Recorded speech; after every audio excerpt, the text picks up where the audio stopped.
voy a ir dejando en este transcurso de la semana y la otra semana y la acumulación de esos reportes y muchas cosas más que vamos a agregarle, va a tener una puntuación, yo pienso que unos 5 a 8 puntos, algo así. Va a tener la ponderación final de eso.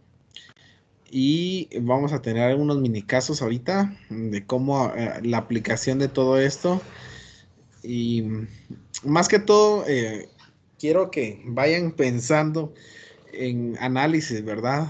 De verdad, me quedó, ayer realicé un examen privado con unos compañeros y de verdad les digo, me quedó mucho, me dejó mucho que desear la persona y esperaría yo que ustedes vayan bien preparados siempre, ¿verdad? Que estén bien preparados, no solo con la parte numérica, sino que en aspectos de tomar decisiones. Eso creo que ya les digo, se les enseña mucho del libro, se les enseña mucho de la teoría, ¿verdad? Y a muchos de ustedes aprenden o copian, ¿verdad? Y la verdad, a mí no me interesa tanto si copian o no, porque al final de cuentas a uno se da cuenta quiénes son los que verdaderamente son capaces y los que no. Así se diferencia esto, ¿no? Entonces, para que vayan tomando conciencia de su aprendizaje, más que el memorizarse, el hacer chivos, el copiarse, el mandarse las tareas y todo esto, yo preferiría que aprendieran a pensar, a tomar decisiones, más que todo, ¿verdad? A pensar analíticamente, a eso me refería, ¿verdad? No van a decir esto, me está diciendo el licenciado que no pensamos, ¿no? ¿Verdad? A pensar analíticamente, más que todo, ser críticos. ¿Verdad? Si mi restaurante está fallando en una situación, ¿qué haría yo? No, no me voy a ir a investigar qué dice Maslow, qué dice, ¿verdad? No, me voy a tomar una decisión rápida que obviamente conlleve una parte un fundamento, ¿verdad? Un criterio, pero que todo eso se base de sus pensamientos. Entonces, de verdad, ya les digo, los exámenes conmigo no han sido de ninguna manera, ¿cómo les podría decir? De cuestionamientos, ¿verdad? Porque ya les digo, muchas de las situaciones que me parecen a mí más interesantes es la forma de cómo interpretan y analizan la información. Y eh, ya al pasar del tiempo creo que van a ir viendo muchas cosas, aunque en este semestre yo les voy a terminar de dar algunos parámetros de cómo se empiezan ya con los presupuestos, ¿verdad? Que es el siguiente curso que les toca a ustedes y no sé si se los daré yo o no, pero sería de mucha ayuda y ahí vamos a unificar los restaurantes como tal y la administración de hoteles. Como les digo, el manejo de un hotel es mucho más sencillo. Lo más complicado de un hotel es la parte de los alimentos. Eso es el dolor de cabeza de los hoteles con restaurante. Porque la manipulación de todo de un hotel se segmenta, ¿verdad? Si es un hotel pequeño, o sea, si ustedes se dan cuenta, van a un hotel de 2, 3 estrellas y ¿cuánto personal miran? Miran unos 5, a lo más, así exageradamente, o 2 o 3, ¿verdad? Y tal vez no es necesario, tal vez hasta tener un sistema, ¿verdad? Sino que eh, muy empíricamente lo hacen y así se desarrollan muchas de las empresas.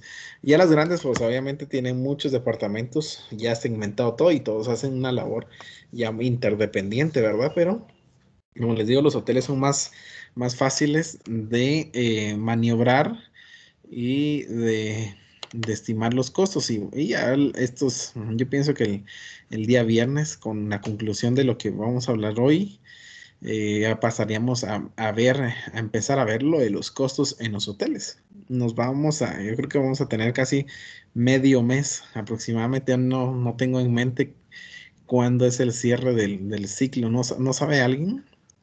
¿Alguien que lo tenga presente en mente ahorita? ¿Cuándo es el cierre del ciclo? Sí, Como a mediados, Lick. ¿verdad? Sí, a mediados. Entonces sí, tenemos como 15 días de clases así para ver los costos en los hoteles y agregar todos los formatos que les digo, ¿verdad? Así que vayan preparándose, espero que vayan haciéndolo. Hoy les voy a dar unos 20, 30 minutos para que hagan grupos y me vayan mostrando cómo van, qué información llevan. Eso va a ser al final, como tipo 5:30 aproximadamente. Y solamente necesito que me manden el listado otra vez del grupo número 4. Ya no les hice el grupo. Ya solo lo dejé ahí, pero ya no le ingresé a los integrantes. Ahí esto se me... Esta no era, dijo aquel. Entonces, para que lo tomen en cuenta.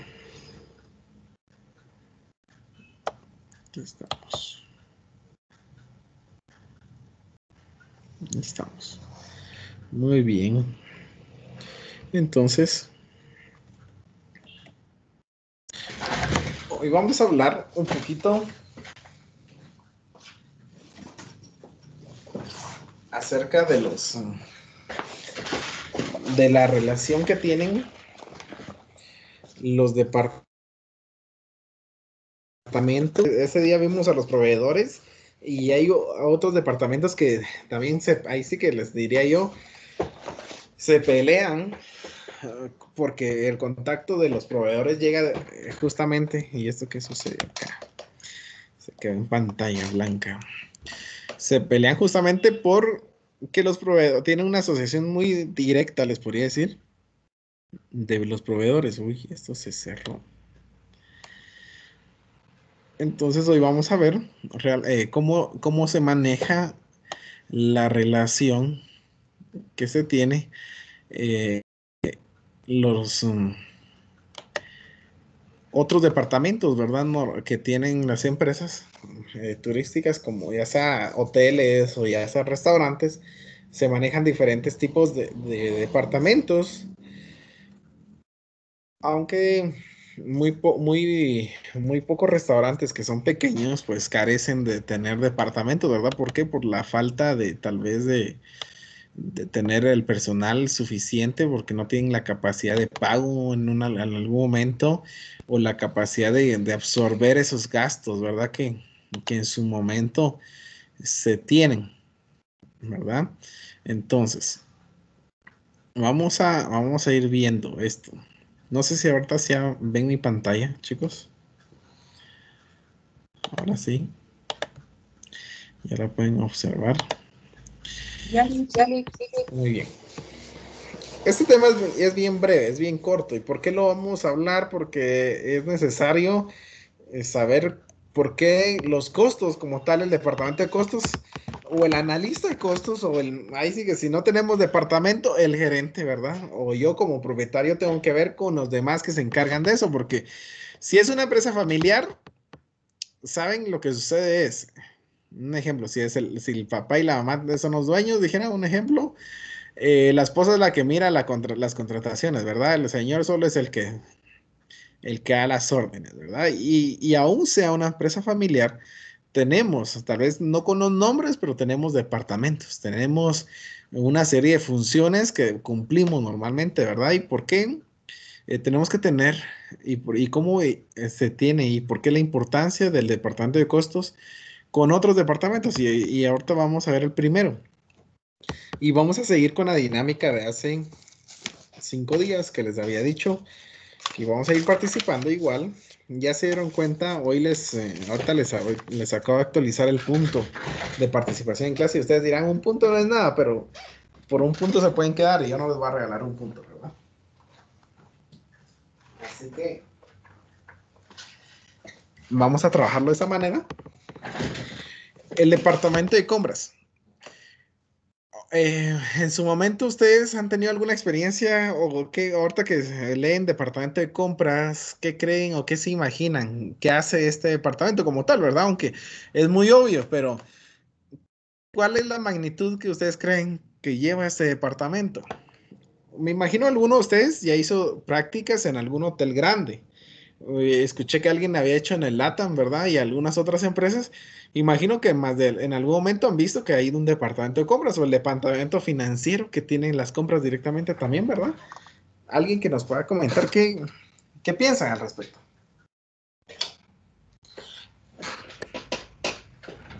Cuando hablamos de departamento de compras.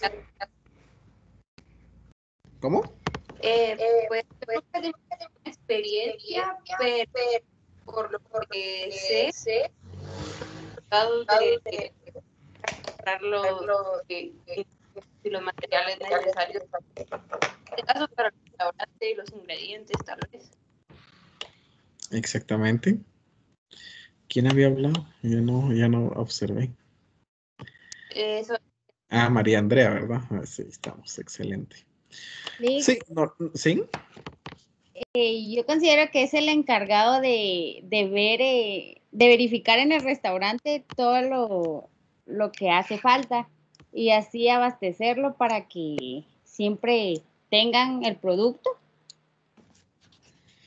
Exactamente, normalmente el departamento de compras, como les digo, tal vez se nos viene a la mente, es el que me compra solo los insumos para mi hotel, para mi restaurante, pero no solo es eso, ¿verdad? No solo es el que me compra la materia prima, sino que ¿saben ustedes qué se imaginan más que tienen que comprar los restaurantes y los hoteles? ¿Qué más, aparte de materia prima, qué más cosas deben comprar? ¿O qué otras cosas deben adquirir normalmente este departamento? ¿Qué creen ustedes? ¿O qué funciones le delegarían ustedes en este caso, verdad? Adelante, Juliana. Considero que aparte de todo lo que necesiten para hacer los alimentos y cosas así, o también considero que es todo lo de desinfectante, jabón, escobas, todo lo que tenga que ver con limpieza. También si tienen como jardines, todos esos materiales de jardinización, Ujú. eso considero yo aparte de la materia prima. Así es. Muchas de las cosas, ¿verdad? Dependiendo que tengan mis instalaciones, ¿verdad? Porque recuérdense que el departamento de compras como tal, ¿verdad? O ya sea, sí,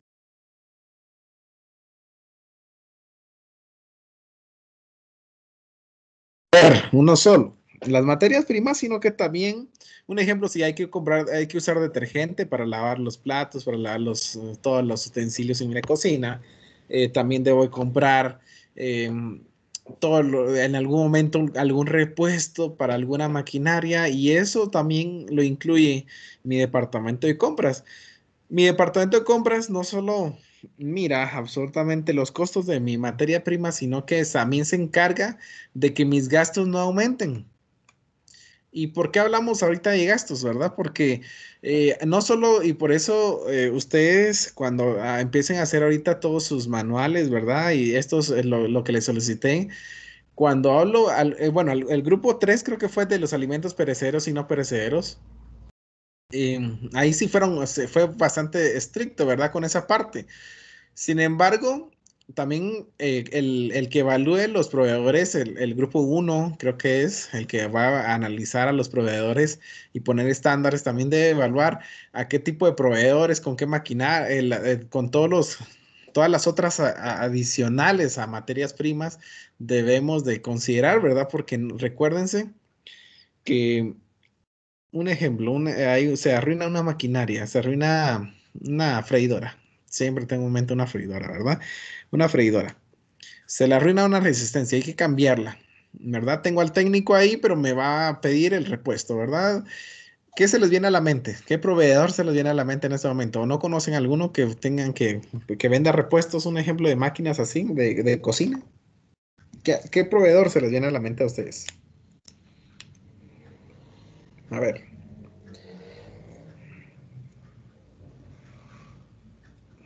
¿O qué haría Deseret, Seret? ¿Sí? ¿Verdad? Ahí creo que se llama la Fontabella, creo que se llama la plaza y donde está Rixa también, ¿verdad? Que es otro.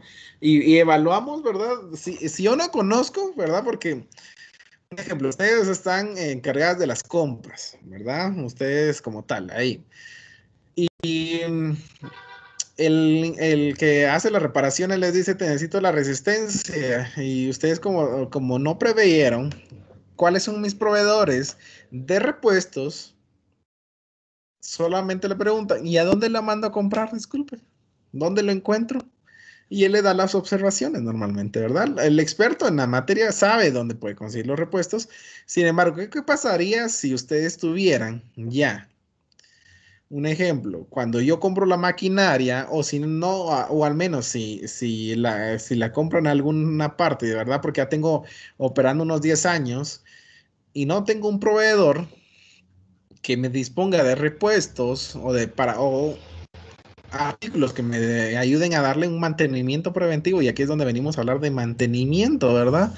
Porque todo eso, recuerden, todo eso va aunado a mis costos, y por eso mi departamento de compras debería saber de en qué momento se hacen los cambios. Un ejemplo, llevar registros de las compras, llevar registro con mi proveedor, quien me dio un buen precio. Si yo no tengo el estándar al inicio, ¿verdad? Tengo que tener un estándar de los precios, de saber cuáles son los que me dan una mejor calidad, o quién o qué proveedor me da una garantía mayor ante mis artefactos, ¿verdad?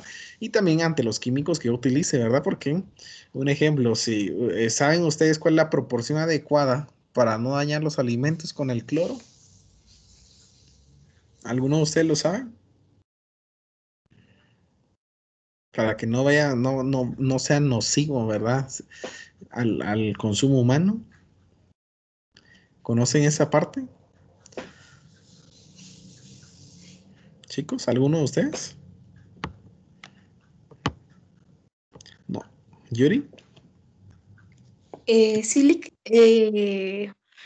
las cantidades específicas no me acuerdo, Ujú. pero está un tiempo específico para las verduras, para las cáscaras duras, para las sensibles, eh, y es una tablita, es una fórmula que dan creo que es solo me sé una de 100 partes por millón, dan la cantidad específica del cloro o del químico que se use con el agua.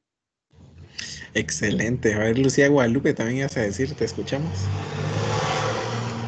Buenas tardes, que en sanidad nosotros vimos que son 3 mezclas, digamos, una de 50 partes por millón, que es para las verduras de corteza suave, luego está la de 100 partes por millón, que es 1 centímetro cúbico de cloro para las verduras de corteza dura y para las fresas, y luego está la de 200 partes por millón, que son 2 centímetros cúbicos de cloro para otras superficies. Exactamente. Y saben, algunos cloros tienen mayor densidad que otros, y también eso me afecta en mi costo, les diría yo, digamos, cosas como esos detallitos que ustedes ya se lo saben, ¿verdad? Pero cuando ustedes no van a ir a comprar el galón Zulin del súper solo porque, el galón cuesta 10, ¿verdad? Y, qué buenísimo me sale. Si ustedes son expertos y que no quieren, un ejemplo, dañar sus ventas porque una intoxicación a sus comensales hace perder clientes, hace que mis ingresos reduzcan, ¿verdad? Y todo ese conglomerado de situaciones que me genera una mala compra, y por eso necesito que ustedes vean el impacto que tiene una mala compra, y por eso es necesario crear manuales, formatos, qué químicos, qué cosas, qué productos necesito, qué cosas requiero, y ahí vienen algunos otros formatos que les voy a ir solicitando para que vayan agregando a lo que van haciendo, ¿verdad? Porque debemos de saber especificaciones de nuestros productos adicionales a materias primas, ¿verdad? Que nosotros normalmente utilizamos, y ustedes dirán, eso no tiene nada que ver con los alimentos y no tiene nada que ver con mis costos, porque los costos son las materias primas como tal, sí.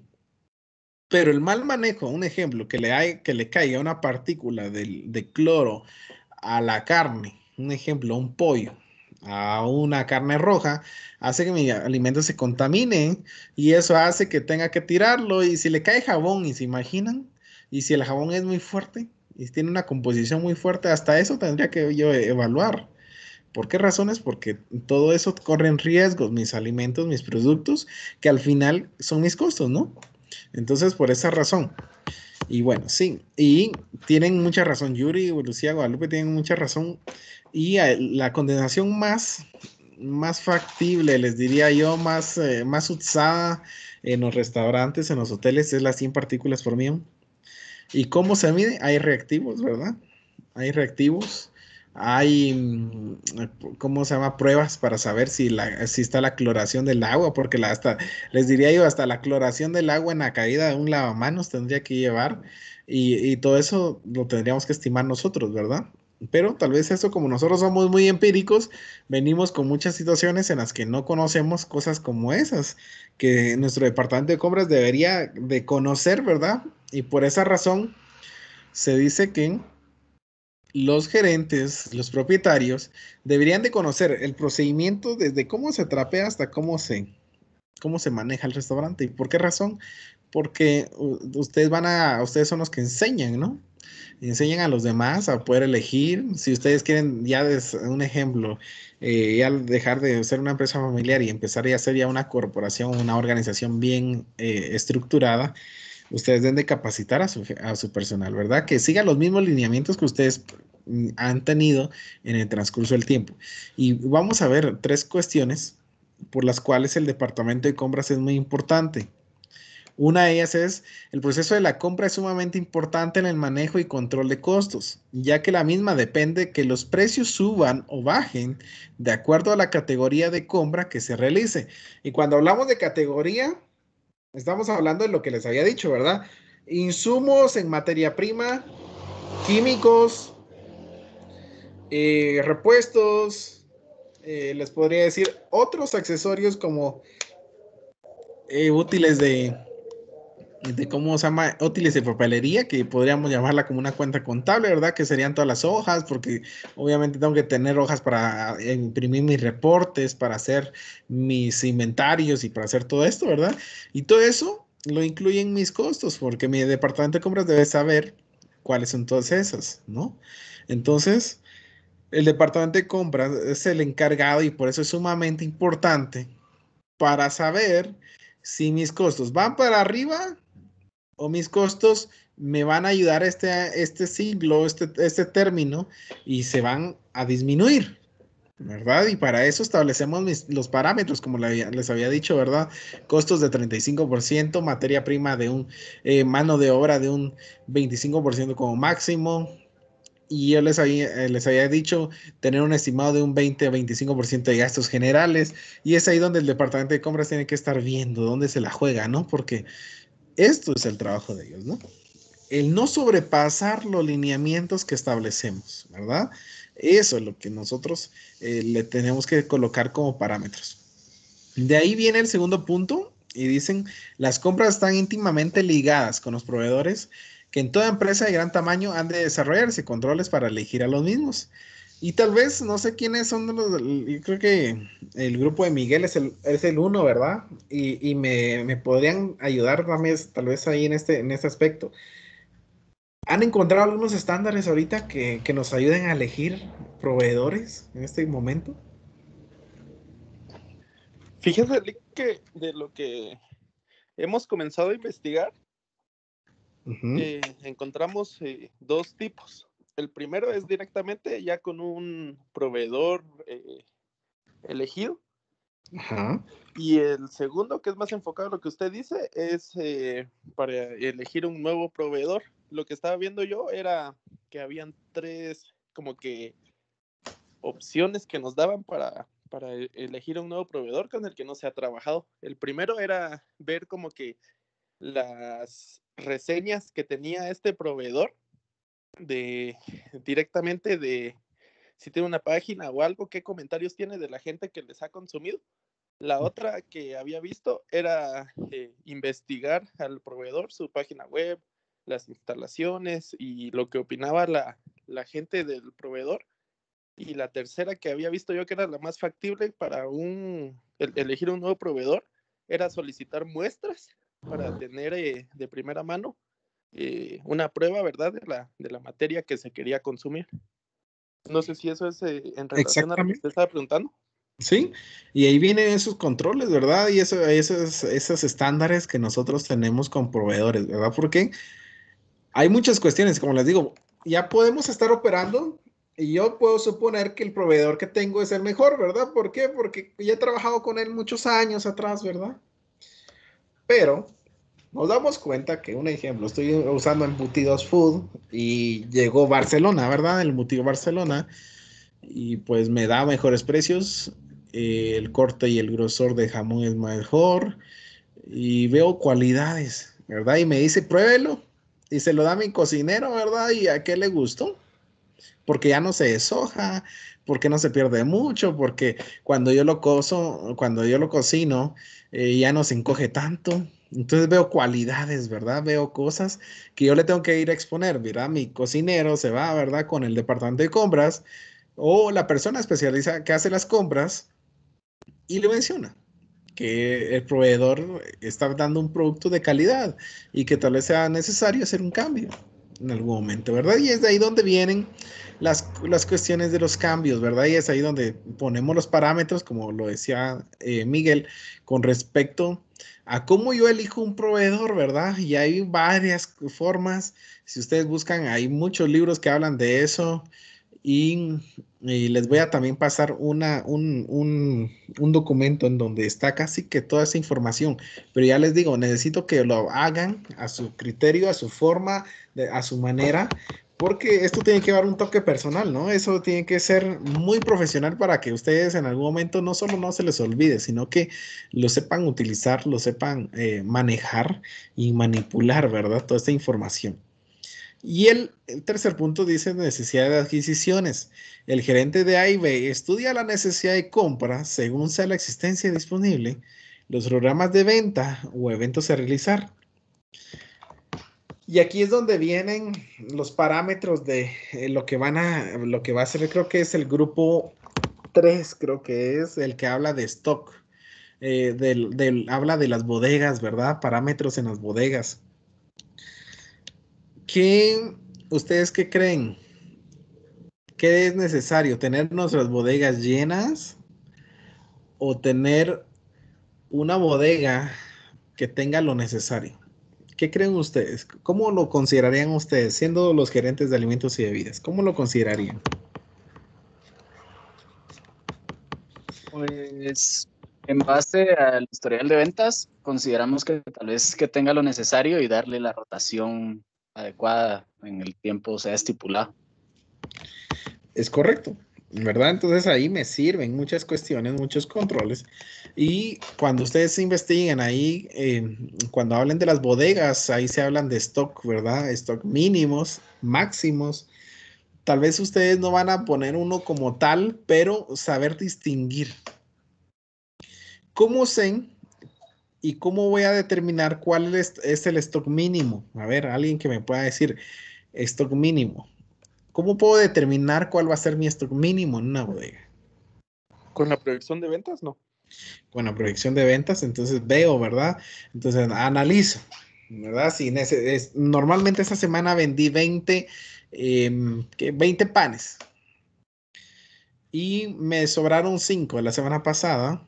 Entonces, esta compra tal vez voy a hacer una compra de 20 panes más y voy a dejar como un stock mínimo los 20, ¿verdad? Y así voy pensando en dejar un stock mínimo siempre para no dejar sin nada tampoco mis bodegas y también para no decir no, ¿verdad? ¿Y cómo determino los stock máximos? Entonces ahora si mis ventas me lo están diciendo, ¿cómo determino mis stock máximos? Si en algún momento estoy creciendo, ¿cómo determino eso? ¿Cómo creen ustedes que se determina?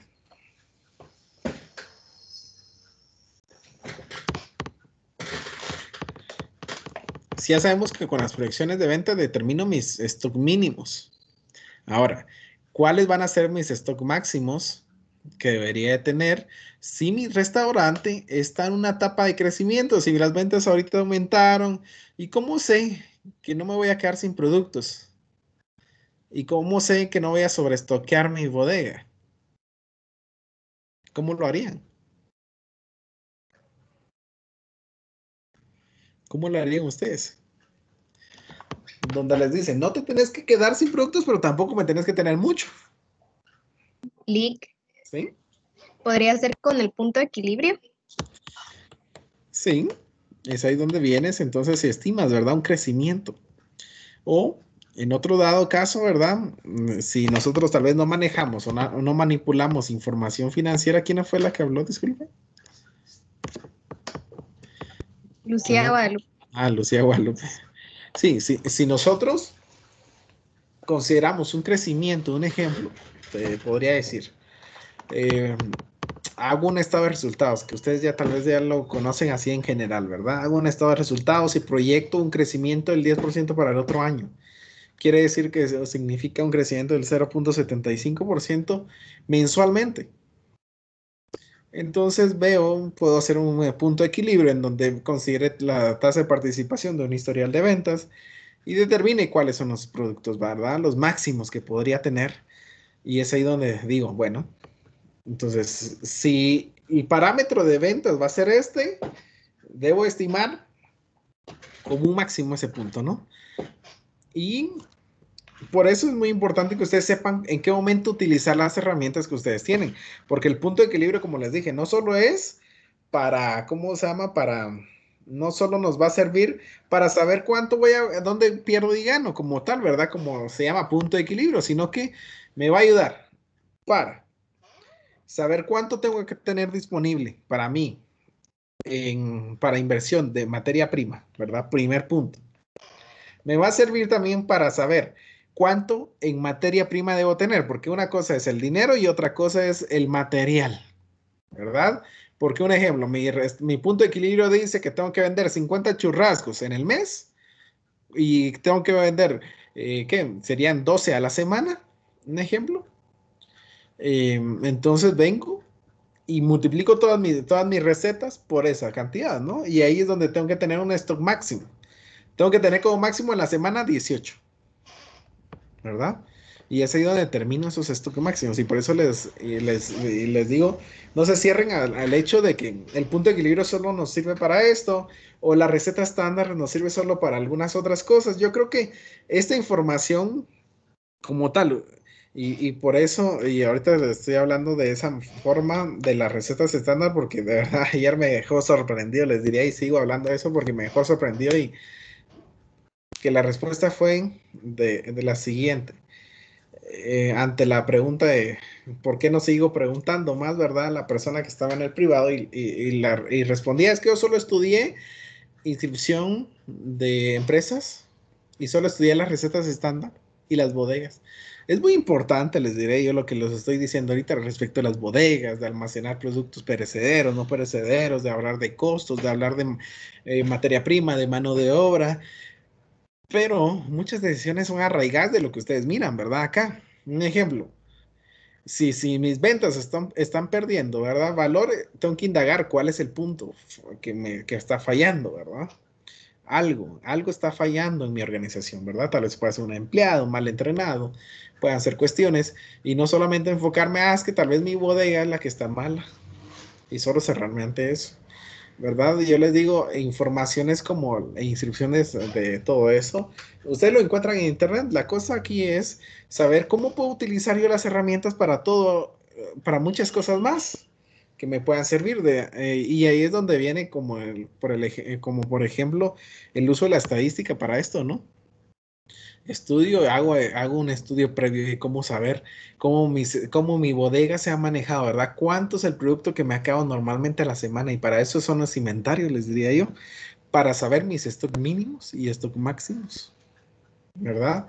Porque al momento de hacer inventarios semanales, veo con cuál producto me quedé sin producto, ahí sí que me quedé sin producto en mi bodega, o cuál tengo demasiado y ya no debo pedir, ¿verdad? Entonces ahí es donde evalúo y con ese monitoreo semanal que realizo, me doy cuenta de que algunos productos no se mueven tanto como otros y es ahí donde estimo. Unos debo tener mucho, otros debo tener poquito. Entonces, ¿verdad? Porque el movimiento de los diferentes productos no son iguales y entonces es ahí donde hablamos del gerente de alimentos y bebidas, donde dice, estudia la necesidad de compra según sea la existencia disponible, ¿verdad? Es ahí donde empezamos a evaluar ese tipo de cosas. Y venimos a hablar del Departamento de Recursos Humanos. ¿Para qué me sirve el recursos humanos? Les podría decir, ¿para qué nos puede servir? Aparte de selección de personal y entrenamiento, como lo ven ahí, ¿para qué más me puede servir? ¿O para qué más yo tengo que saber de recursos humanos? ¿Para qué más creen ustedes? A ver. ¿Para qué más tenemos que saber de recursos humanos? ¿O para qué utilizarían ustedes esa área? Sí, Cristian. Sí, escuchando. Tal vez para el momento de reclutar al personal, después de hacer la descripción de cada puesto, identificar cuáles son todas las aptitudes que necesita tener esa persona para cubrir el puesto, y de esa manera buscar a la persona adecuada, digamos, para ese puesto, para que, o sea, cumpla y sea productiva dentro del puesto y que tampoco nos afecte. Exactamente. Y así es. El Departamento de Recursos Humanos nos va a ayudar de muchas maneras, ¿verdad? No solo nos ayuda a seleccionar el personal, ¿verdad? Que tenga cualidades, ¿verdad? Y ahí viene, dice, reclutar correctamente al personal por aptitudes y cualidades según el puesto. Nos han enseñado a que tenemos ¿cómo se llama? Que tener un ejemplo. Un manual de funciones, ¿verdad? O un manual de descripción del puesto, podría decirles. Que nos determine lo que estamos trabajando normalmente, pero aparte de esas actitudes que yo pido, ¿verdad? Porque ustedes me pueden inventar, soy bueno para cocinar y de repente solo sacaron su cursito de chef, ¿verdad? Pero no me funcionan, ¿verdad? Para las otras aptitudes, porque no son proactivos, no son dinámicos, son aquellas personas que, bueno, me enseñaron y con eso me quedo, ¿verdad? En eso me ayuda el Departamento de Recursos Humanos. Aunque el origen principal, dice, del problema viene en algunas ocasiones por no comunicar correctamente las competencias que el puesto requiere o los valores que se necesitan. ¿Qué harían ustedes o qué pedirían en este caso? Y ahí necesito que sí participen varios, ¿verdad? ¿Para qué? Vamos a contratar un mesero. A ver, al azar, respóndanme ustedes. Van a contratar un mesero. ¿Qué aptitudes, qué competencias le pedirían ustedes? Porque Que sea recuerden. pilas. ¿Sí? A ver, dime. Que sea pilas. Sí, que sea rápido y que sea amable, puntual. Amable, puntual. Uh-huh. ¿Cómo nos van a servir esas competencias para el puesto?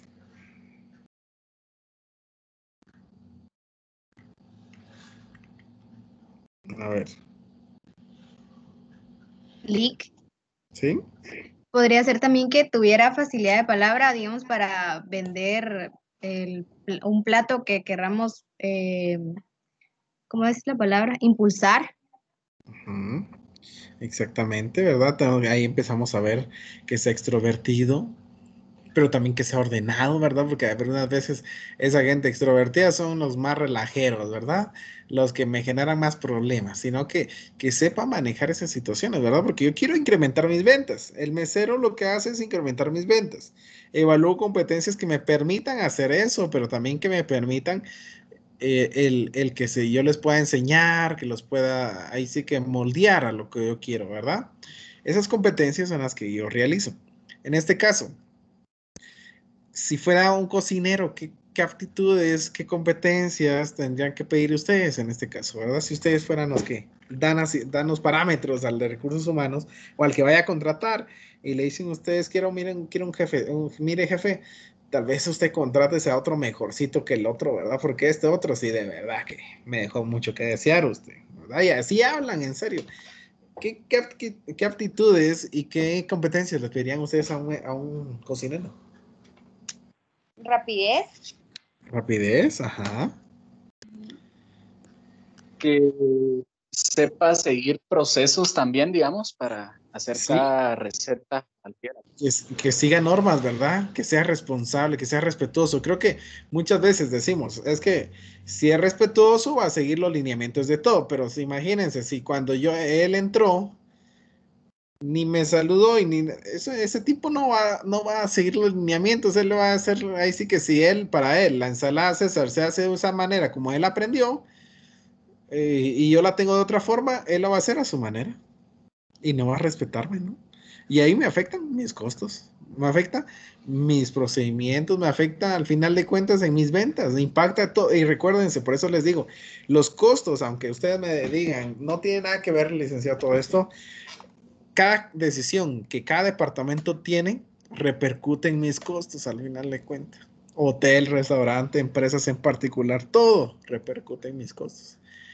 ¿Por qué? Porque una persona que sea buena hablando, pero que sea desordenada y que me bote cada rato el jabón, que me tenga sucio los baños, eso repercute en mis ventas normalmente, ¿verdad? Entonces debo saber cómo ayudar a permitir y que estas personas que se contraten me permitan mejorar en las empresas, ¿verdad?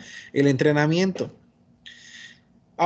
Es la mejor inversión que puedes hacer en tu personal. ¿Ustedes cuánto consideran normalmente que se puede gastar en entrenamiento en la gente? ¿Cuánto creen ustedes? ¿O cómo lo medirían ustedes en algún momento?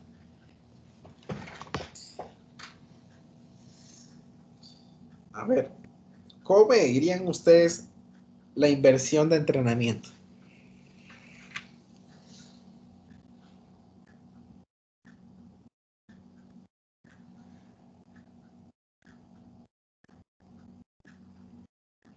A ver, a ver. Pues si es una empresa pequeña que Ajá. no tiene así los procesos tan estandarizados ya como una cadena de hoteles, restaurantes, algo que es así ya muy grande, pues pienso que algo que infiere ahí como punto latente es la capacidad de pago de las personas. ¿Qué tanto tienen de liquidez para poder entrenar a sus colaboradores o qué tanto están dispuestos a endeudarse para poder entrenar a sus colaboradores? Y si ustedes fueran una pequeña, Miguel, o alguien más, que nos digan, somos una pequeña empresa, tengo a 10 empleados a lo más, o 5. ¿Y cómo sé qué es lo que yo gasto o invierto en capacitar a mi gente, en entrenar a mi gente? ¿Cómo lo estimarían ustedes o cómo creerían que lo puedo considerar? Porque también tiene un valor. Recuérdense que todo eso tiene un valor, ¿verdad? El entrenamiento tiene un valor. ¿Cómo lo considerarían ustedes o cómo lo valorarían?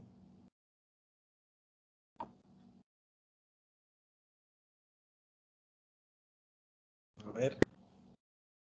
Tal vez se podría hacer una proyección de cuánto me genera este colaborador en mi empresa y después de entrenado, cuánto estimo yo que me podría generar ya con el nuevo conocimiento, con base a los históricos de ventas en Claro. esa área.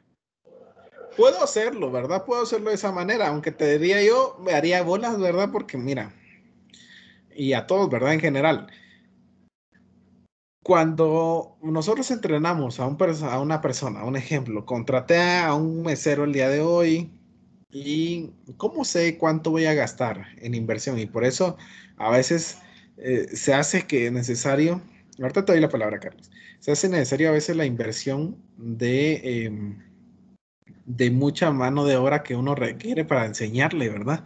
Te dijo Carlos, a ver, y ya después prosigo.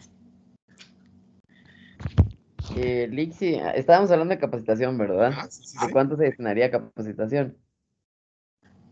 No sé, eso se me ocurrió a mí ahorita, que supongamos se utilizara el 5% de la utilidad bruta de cada mes, digamos, durante 6 meses, supongamos que fuera de julio a diciembre, ¿verdad? Que se capacitara a mediados de diciembre, supongamos, y que se utilizara ese 5% de esos 6 meses, de la utilidad bruta de ese 5% para brindar una buena capacitación. Pienso yo, no sé. Sí, podríamos estimar un porcentaje, ¿verdad? De nuestros presupuestos, de nuestro estado de resultados, ¿verdad? A estimar entrenamiento, pero les voy a decir una cuestión y aquí es donde entra tal vez, por eso es que a veces la gente no valora el entrenamiento. ¿Y saben qué sucede? Porque, un ejemplo, ¿verdad? Ustedes son el chef ejecutivo, que ganan 5,000 quetzales, 6,000 quetzales. Y pasan un mes diciéndole al empleado, mira, córtalo así, por favor. Mira, aprendelo, hacerlo así de esta manera, te estoy diciendo. Y el chef está encima y encima y encima todo ese mes. ¿Cuánto es el salario de un chef? Normalmente. Entonces ahí les había dicho a ustedes 5,000 quetzales, ¿verdad? 5,000 quetzales.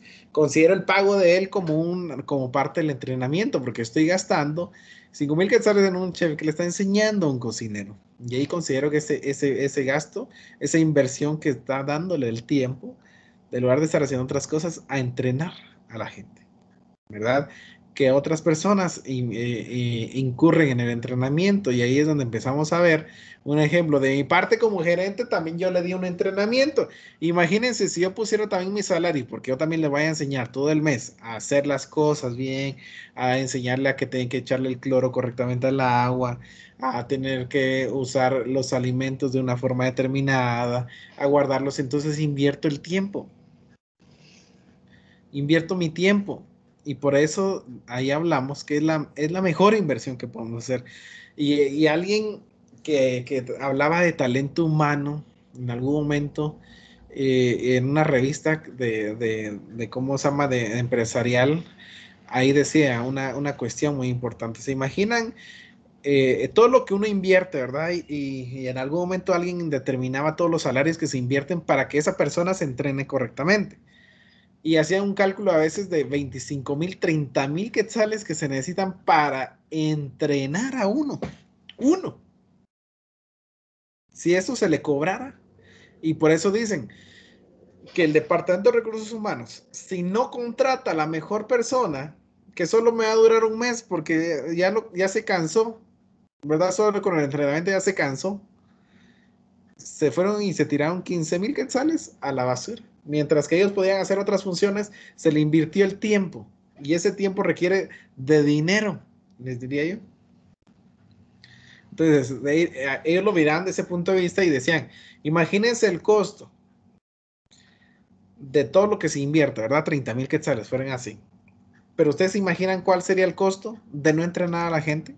¿Cuánto considerarían ustedes que fuera el costo de no entrenar a la gente? ¿O qué pasaría si yo no entreno a mi gente? ¿Cuáles serían los efectos? Sí, considero que el negocio quebraría, o sea, se iría para abajo, o poco a poco va a ir perdiendo clientela. Puede ser que el lapso de tiempo sea corto o sea un poquito más grande el tiempo. Es correcto. No, tal vez no al punto de ir a quebrar, ¿verdad? Porque por un mal empleado tal vez no quiebro, pero lo que sí puede ser es que mis ventas bajen. Y entonces considero, es que decimos, es que para qué estar entrenando a la gente si al final se va. Ese es el pensamiento, ¿verdad? De muchos empresarios. Y tal vez ustedes dicen lo mismo porque se les ven enseñando de paso en paso, ¿verdad? Cuestiones como el hecho de, ¿por qué yo tengo que entrenar a mi personal? Sí, al final se va a ir, pero imagínense, si esos 2 meses yo no lo entrené, ¿cuánto sería el costo de no haber entrenado a mi gente? Perder mucho dinero en costos, en dinero, directamente en materias primas, porque se tiran en desperdicios, en desechos, en la inversión que hice en darle comer, en pagos de salarios. ¿Se imaginan todo eso tirado ahí sí que les diría así fuertemente, tirado a la basura, ¿verdad? Y eso es donde consideramos esa parte. Y ahí dice, la primera formación que reciban debe mostrarles la empresa, de dónde nace, cómo está y hacia dónde va, quiénes la componen, y así debe considerarse importante el entrenamiento en el área, ya que esto le permitirá cuidar cada producto en la cocina o área que desempeñe. Si nosotros le damos la idea o el parámetro general a nuestros empleados normalmente, que esto va muy ligado a los recursos humanos, nosotros deberíamos de tener a gente capaz para desarrollar sus habilidades, ¿verdad? O desarrollar su talento, podría decirse, en cada una de las áreas de trabajo, ¿verdad? Y con eso compondrían el Departamento de Recursos Humanos, y por eso va muy íntimamente ligado, ¿verdad? Porque todo, como les digo, sigue repercutiendo en mi bolsa, ¿verdad? Como costos y sigue repercutiendo en mis bolsas. Y ahí es donde venimos a decir, ¿por qué tan importante es el entrenamiento en los restaurantes, verdad? Si normalmente no le hemos dado tanta importancia, pero el entrenamiento es muy importante. En los restaurantes, en los hoteles, en muchas empresas es muy importante entrenar a la gente. El costo de no hacerlo se ve en los números de un estado de resultados. Y ahí se ve reflejado, ¿verdad? Si no entrena a la gente. Y aquí venimos con el departamento de ventas, o lo que llamamos normalmente servicio, ¿verdad? Servicio al cliente, que es el área de ventas, ¿verdad? Y aquí es donde hablamos que es el departamento más importante, que de él vive el restaurante. Así que si este no está bien estructurado, no podemos vivir en el mercado. Tal vez como empresas pequeñas, yo les diría, ¿verdad? Aquí estamos hablando de departamentos como una empresa que ya está fundamentada, ¿verdad? Muchas empresas como que ustedes consideran grandes, como un campero, tiene todas esas áreas. Estas áreas las maneja un gerente de departamento, normalmente un gerente de área, podría decirse, que manejan. El gerente general tiene a cargo el restaurante total, ¿verdad? Y cada uno de estos tiene funciones. Y ustedes tal vez no necesariamente requieren tener estos departamentos como tal, ¿verdad? Pero, un ejemplo, yo voy a delegar a una persona en especial de mi equipo que haga todo esto de recursos humanos. Un ejemplo, ¿verdad? A mi capitán de mesero le voy a encargar el departamento de ventas, que él se va a encargar de que me dé números positivos, ¿verdad? Y todo esto lo puedo segmentar, no es necesariamente que existan estos departamentos, ¿verdad? No es necesario que hablemos de grandes empresas y por eso necesito que ustedes lo vean de ese punto de vista. No es necesario tener un departamento de 10 personas o de 5 en el departamento de compras, ¿verdad? El departamento de compras lo puede hacer el mismo chef y es ahí donde le digo, bueno, tenés que tener parámetros para comprar, ¿verdad? Y es donde le estimo. Vos vas a encargar del departamento de compras. Mi capitán de meseros se encarga del departamento de ventas. Y así voy segmentando, ¿verdad? Y el entrenamiento está a cargo de todos los jefes. Ustedes se encargan de entrenar a la gente correctamente, ¿verdad? De que pasen todas las áreas, de que se les enseñe bien, porque el no entrenar también me significa dinero. Y las ventas ya les hablaba, es todo lo que fluye en nosotros, ¿verdad? La sangre que corre por nuestras venas, las arterias, es el corazón, el motor, ¿verdad? Porque los costos, les decía a ustedes, es esa sangre, ¿verdad? Que corre, pero si mi corazón no funciona adecuadamente, se detiene, da un paro cardíaco y es ahí donde, sí, como decía Juliana, me puedo ir a la quiebra, ¿no? Y es ahí donde sí se puede ir, ¿verdad? Tienes que conocer a tu cliente ideal como la palma de tu mano. ¿Cómo considerarían ustedes, y aquí va una pregunta para ustedes nuevamente? Recuérdense que solo 7 van participando, según los que voy viendo. 7 de 26. Así que, ¿cómo conozco a mi cliente normalmente en mi empresa? ¿Cómo lo conocerían ustedes? Ahí hay varias cosas, ¿verdad? Pero explíquenme ustedes cómo lo aplicarían en un restaurante como tal. ¿Cómo lo harían ustedes?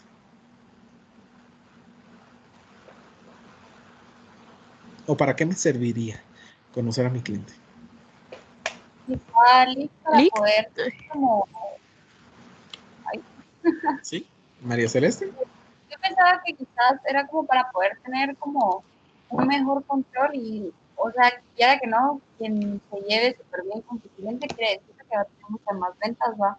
Porque, por ejemplo, yo una vez vi algo que decía como un mapa de la empatía, que entraba todo lo que era como humanizar, empatizar, ver qué necesita la persona, cuál es su entorno, si está bien con su entorno, más que todo como llevarse bien con el cliente para poder generar ventas mayores a las cuales vaya a necesitar.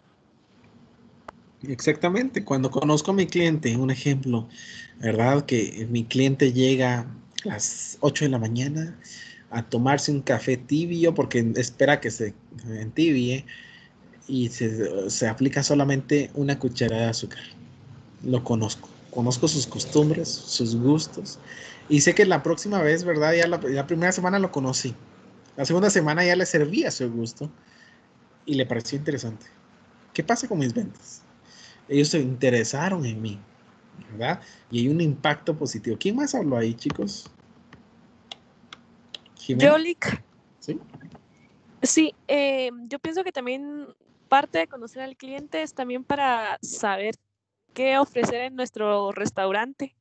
Por ejemplo, si tenemos a veces un menú muy amplio y siempre los clientes que frecuentan el lugar escogen cierta comida del menú y nos damos cuenta que siempre van por lo mismo y por lo mismo y por lo mismo, podemos enfocarnos en esos platillos, ¿verdad? Y tomar en cuenta que son como que nuestros platillos estrella. Exactamente.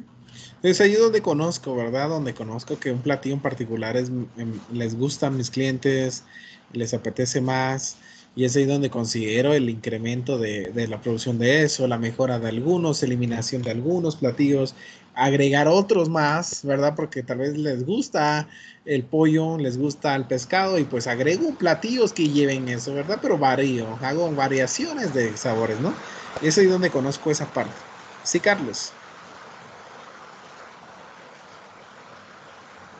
¿Te escuchamos? Y también otro factor muy importante creo que podría ser cuánta comida sobra en los platos, porque supongamos de una familia de 4 personas y casi que todos dejaron un cuarto del plato de diferentes cosas, digamos, no necesariamente solo de una guarnición en específico. O sea, quiere decir que nuestros platos también están muy grandes o hay que bajarlos o a ver qué se puede hacer ahí. Exactamente. Y ahí es donde evaluamos normalmente, eso creo que lo hablamos hace unos, creo que cuando se conectó el compañero, ¿verdad? Decía eso, que debemos de estimar la cantidad correcta en el plato y el departamento de ventas me da el de servicio y ventas me dice, si mis clientes están dejando si la porción es muy grande y me están dejando mucho en el plato, considero cambios, ¿no? Entonces, mis ventas pueden ir muy bien, pero puedo mejorar con algunos aspectos, ¿verdad? Y es ahí donde sigo conociendo, ¿verdad? Hay que segmentarlos por grupos, ¿verdad? Porque conozco hay clientes que les gusta venir por un café, hay grupos que les gusta venir por soda, hay grupos que les gusta eh, una bebida helada y así, ¿verdad? Y ahí dice entender los pasos que siguen en el proceso de compra y buscar la manera para que te conozcan en cada una de las etapas que recorren hasta llegar a ti, ¿verdad? Todos estos están ligados, el departamento de ventas, entrenamiento, nuestros costos y eh, también el departamento de recursos humanos, ¿verdad? Que les había dicho, están íntimamente ligados. ¿Por qué razón? Porque todas se ven obligadas y afectan mis costos al final de cuentas. Toditas, todos esos departamentos. Todas las buenas o malas decisiones vienen ligadas a eso. Si mi departamento de compra no hace una buena adquisición de algún producto o materia prima porque él cree que lo más barato sale mejor, y al final el de ventas mira que los clientes están dejando el jamón porque no les gusta, porque sale muy tieso, entonces, ¿qué tiene que hacer en esos casos? ¿Qué harían ustedes en esos casos cuando se dan cuenta, cuando ya estamos en las ventas, ¿verdad? Mi cliente dejó esa parte, ese jamón tieso ahí porque se le puso tieso en cuestión de 5 minutos que se le sirvió. ¿Qué harían ustedes? ¿Cuáles serían sus acciones? Si me dijeran 2 acciones, ¿cuáles serían las acciones más importantes que aplicarían?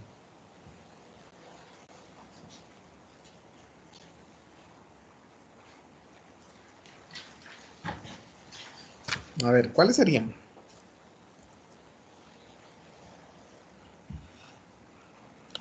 Alguien ahí que nos diga. ¿Cuáles serían las acciones? ¿Sí? Evaluar a otro proveedor y ya hacer como que trato con él, podría ser. ¿Sí? Evaluar. Esa sería una acción. ¿Cuál sería la siguiente? Si harías 2 acciones. En 2 acciones vas a corregir ese problema. ¿Cuál sería tu otra acción?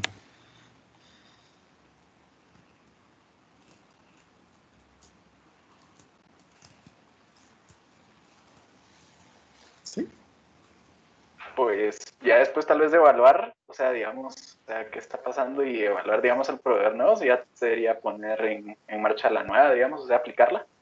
pero está bien. Evaluar, sí, pero la otra no estoy Y caigo seguro. en lo Sí. mismo. Bueno, Ajá. ¿verdad? Evaluar al proveedor es muy importante. Veo, destaco cualidades y termino entrenando a mi gente para que me diga que haga degustaciones con los productos, ¿no?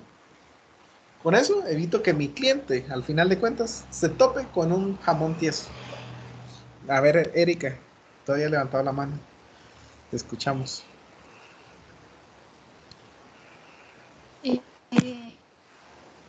Lick, yo pensaría que tal vez se hablaría con los proveedores acerca de la calidad del producto, porque si los tenemos a ellos como proveedores, se supone que nos garantizaron calidad.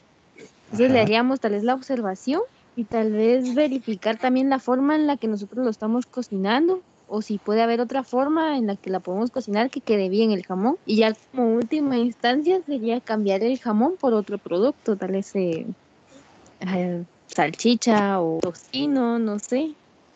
Exactamente. Y eso estuvo excelente. Mira, de verdad, esa acción como la tomó Erika me parece muy bien, sí, porque sí.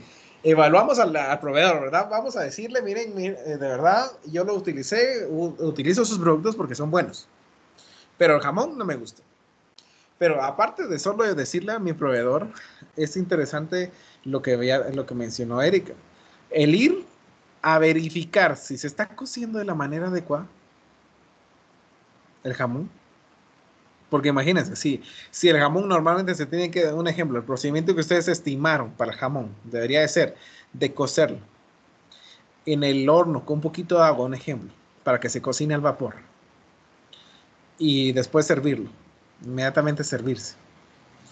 ¿Qué pasa? Si de lugar de meterlo en agua, ya tengo muchos pedidos, vengo y lo pongo en la plancha directamente y lo sirvo, ¿qué va a pasar? Cambié el procedimiento. Y eso hace que no solo el producto no sea el malo, ¿verdad? Tal vez el producto no es el malo, los procedimientos fueron los malos. ¿Se dan cuenta? Y eso es lo que necesito, es que ustedes lo vean de diferentes maneras. ¿Cómo atacamos el problema de una forma bastante sistemática? Porque a veces nuestros proveedores tampoco tienen la culpa de todo. A veces y ahí es donde viene el entrenamiento. Y todo viene ligado, ¿verdad? A eso. Como por eso les digo, los 3 departamentos vienen a asumir una responsabilidad compacta, ¿verdad?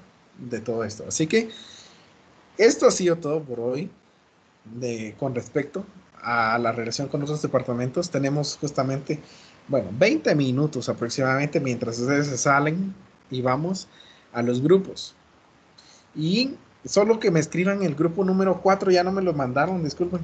Era lógico que fuera a revisar, pero está revisando quiénes están en un grupo y quiénes no, ya no quería hacerlo. Entonces, si me mandan el listado ahorita y ¿cómo se llama? Y ya los hago el grupo y ya empezamos a ver, me empiezan a mostrar y les voy diciendo cómo van, qué necesitan más agregarle o qué van haciendo. Si tienen algunas dudas me preguntan de una vez inmediatamente, ¿verdad? Así que nos vamos a los grupos y el grupo número 4 envíenme en el WhatsApp, por favor, el listado y ahorita los agrego, por favor. Así que eso sería por hoy, chicos. Nos quedamos y nos vamos a ver el día de mañana ya en grupal todos otra vez, ¿verdad? Así que saluditos.